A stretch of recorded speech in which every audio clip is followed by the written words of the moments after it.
বাবাকে চিনতে সময় লাগে ৬০ বছর। বয়স যখন ৪ বছর, আমার বাবা মহান।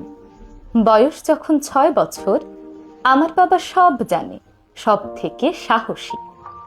বয়স যখন ৮ বছর, আমার বাবা খুব ভালো মানুষ, কিন্তু একটু রাগী।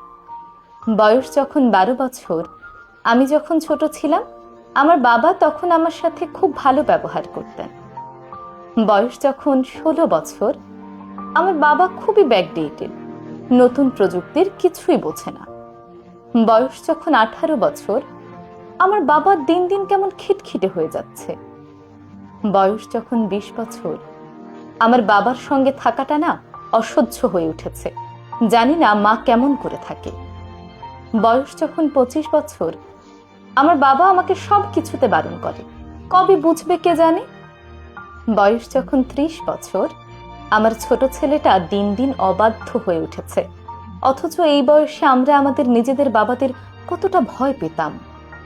বয়স যখন ৪০ বছর, আমার বাবা আমাদের কত শাসনে মানুষ করেছেন, আর আজকালকার বাচ্চারা তো কারো কথাই শোনে না।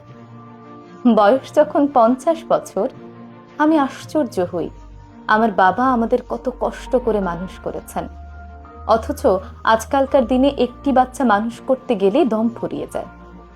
বয়স যখন ৬০ বছর, আমার বাবা মহান। তিনি বেঁচে থাকা অবধি আমাদের জন্য কষ্ট করে গেছেন, কিন্তু কখনোই বুঝতে দেননি। সত্যি কথা কি জানেন, বাবাকে চিনতে আমাদের সময় লেগে যায় ৬০ বছর।